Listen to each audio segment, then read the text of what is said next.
Radhe Radhe everyone, कैसे हैं आप सब। होप करती हूँ आप सब बहुत ही अच्छे होंगे। गाइज, आज की वीडियो में हम आपके साथ शेयर करने वाले हैं कि हम गंगा दीपदान घर में कैसे करें। देखिए, आप सभी जानते हैं कि कार्तिक का महीना जो है अब समाप्त होने वाला है और कार्तिक के महीने का बहुत ही ज़्यादा पुण्य लगता है जब आप कोई भी शुभ कार्य करते हैं अपने हाथों से। जैसे कि आप कार्तिक स्नान कर रहे हैं, दीपदान कर रहे हैं, तुलसी पूजन कर रहे हैं, तुलसी विवाह कर रहे हैं, तो ऐसे अनेकों अनेक कार्य हैं जो आप कार्तिक के महीने में करके और बहुत ही शुभ फल की प्राप्ति कर सकते हैं।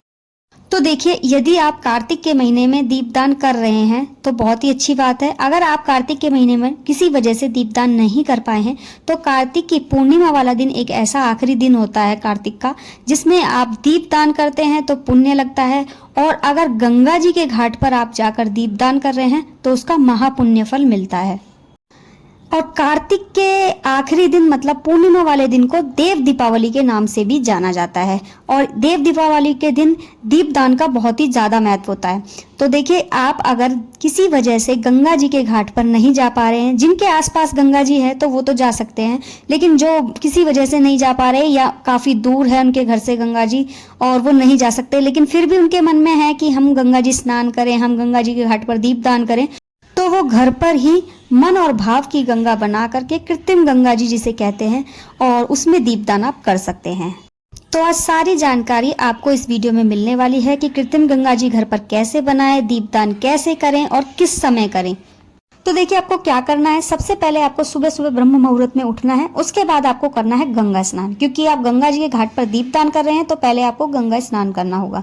आपको क्या करना है, जब आप नहाएं उसी समय आप थोड़ा सा गंगा जल अपने नहाने के पानी में मिला करके आप गंगा स्नान कर सकते हैं। उसके बाद आपको करना होता है गंगा दीपदान। तो आप घर पर गंगा जी कैसे बनाएंगे, सबसे पहले आप एक घर में साफ शुद्ध स्थान देख लें, उसी जगह पर आप थोड़ा सा चौक लीप लें। मतलब मैंने यहाँ पर गेरू से चौक लीपा है, आप भी गेरू से लीप सकते हैं या फिर आप कोई आटे से चौक पूर सकते हैं। उसी के ऊपर मैंने एक शुभ चिन्ह बनाया है जो है अष्टदल कमल। आप कोई भी शुभ चिन्ह बना सकते हैं, ओम श्री स्वास्तिक कोई भी शुभ चिन्ह। उसी के ऊपर आपको एक परात रखनी है। परात जो है सबसे शुद्ध बर्तन होता है रसोई का, क्योंकि ये कभी झूठा नहीं होता। तो इसी में हम गंगा जी बनाएंगे। तो आप पीतल की परात ले सकते हैं, कांसे की परात ले सकते हैं या स्टील की भी परात ले सकते हैं। यहाँ पर मैंने स्टील की परात ली है। अब उसमें मैंने थोड़ा सा गंगा जल मिलाया है, उसके बाद मैंने शुद्ध जल डाला है। अब ये बन गई हमारी गंगा जी। अब इसी का हम पूजन करेंगे। तो सर्वप्रथम आपको गणेश जी का ध्यान करना है, फिर आपको लक्ष्मी जी विष्णु जी का ध्यान करते हुए ही गंगा जी का पूजन करना है। तो सबसे पहले आप तिलक करें गंगा जी को, रोली का, चंदन का। इस तरीके से आपको, जैसे मैंने करा है इसी तरीके से आपको चारों तरफ गंगा जी के तिलक करना है। उसके बाद आपको गंगा जी में थोड़ी सी चुटकी भर हल्दी डालनी है और उसके बाद आपको फूल समर्पित करने हैं गंगा जी में।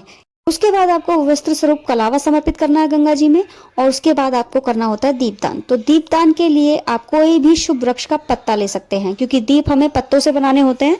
तो आप कोई भी शुभ वृक्ष मतलब देव वृक्ष का पत्ता ले सकते हैं, जैसे कि आम का, पीपल का, पान का और अशोक का, कोई भी इस तरीके का पत्ता ले सकते हैं। तो यहाँ पर मैंने पीपल के पत्ते लिए हैं, क्योंकि पीपल के पत्ते बहुत ही आसानी से मिल जाते हैं, और कुछ मैंने आम के पत्ते भी लिए हैं।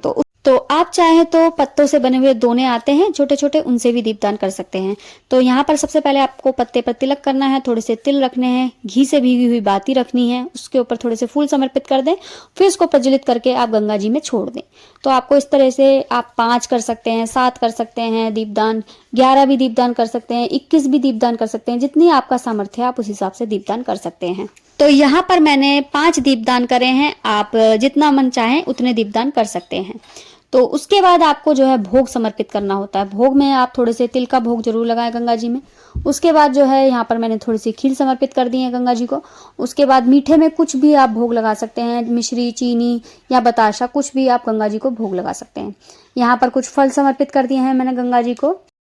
उसी के साथ साथ आप कुछ सुहाग का सामान मतलब श्रृंगार का सामान या फिर साड़ी वगैरह भी गंगा जी के लिए रख सकते हैं।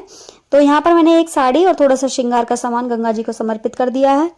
और आप दक्षिणा जरूर समर्पित करें, क्योंकि देखिए दक्षिणा के बिना जो है पूजा अधूरी होती है एक तरीके से, क्योंकि हमारी पूजा में जो भूल चूक और कमियां होती हैं और जो दान पुण्य में जो भी कमियां होती हैं उनको दक्षिणा पूरी करती है। तो जब भी आप पूजा और दान का काम करते हैं तो दक्षिणा जरूर रखें।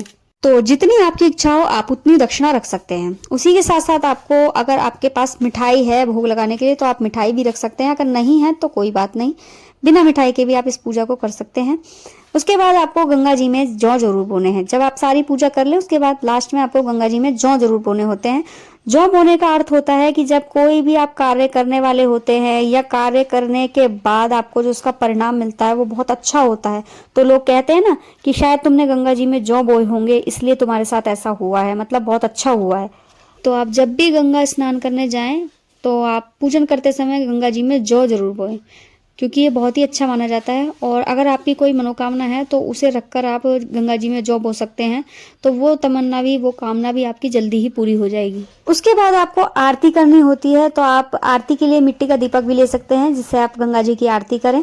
गंगा जी की आरती करें और घाट को भी आप अच्छे से सजा दें। दीपक लें आप, 7 दीपक लगा सकते हैं घाट के पास, 11 दीपक लगा सकते हैं, 21 दीपक लगा सकते हैं। इस तरह से घाट को भी सजा दें अच्छे से, क्योंकि देव दीपावली भी होती है तो घाट पर भी आप जितने दीपक लगाना चाहते हैं लगा सकते हैं। तो इसी तरीके से आपको घर पर ही कृत्रिम गंगा जी बनाकर दीपदान करना है और सुबह ब्रह्म मुहूर्त में कर सकते हैं। अगर ब्रह्म मुहूर्त में आपको समय नहीं मिला है तो आप शाम के समय भी इस दीपदान को कर सकते हैं। मतलब गंगा जी का स्नान सुबह कर लें और दीपदान जो है आप शाम को कर सकते हैं। अब आप जान लें कि सारी सामग्री का आपको करना क्या है। देखिए, जो श्रृंगार का सामान और साड़ी है उसको आप मंदिर में जाकर पंडितानी को भी देकर आ सकते हैं, या फिर आपके घर में कोई मान है जो शादीशुदा है, जैसे कि आपकी जेठ की लड़की हो गई, नंद है या नंद की कोई लड़की है, तो आप उनको भी ये श्रृंगार का सामान और साड़ी दे सकते हैं। उसी के साथ साथ जो आपने भोग प्रसाद चढ़ाया गंगा जी को, वो सब अपने घर के ही सदस्यों में बांट दें, मतलब आपस में मिलकर खा सकते हैं। उसी के साथ साथ देखिए, जो दीपक हैं जब ये शांत हो जाए उनको उठाकर आप विसर्जित कर दें। और जो गंगा जी आपने बनाई है उसके पत्ते और फूल वगैरह सब निकाल करके आप उन्हें किसी गमले में डाल दें, और बाकी का जो जल है उससे आप दोबारा स्नान कर सकते हैं। तो इसी तरीके से आपको सामग्री कोई फेंकनी नहीं है, सब सामग्री आपको यूज में लेनी है, इस्तेमाल में लेनी है। तो होप करती हूँ आपको आज की वीडियो अच्छी लगी होगी। अगर वीडियो अच्छी लगी है तो प्लीज़ लाइक शेयर कमेंट करना बिल्कुल ना भूलें। चैनल को भी जाकर जल्दी से जल्दी सब्सक्राइब कर लें, और अगर अब भी आपका कोई डाउट है, कोई सवाल है आपका, तो आप मुझसे कमेंट करके पूछ सकते हैं। तो मिलती हूँ आपसे नेक्स्ट वीडियो में, तब तक के लिए राधे राधे।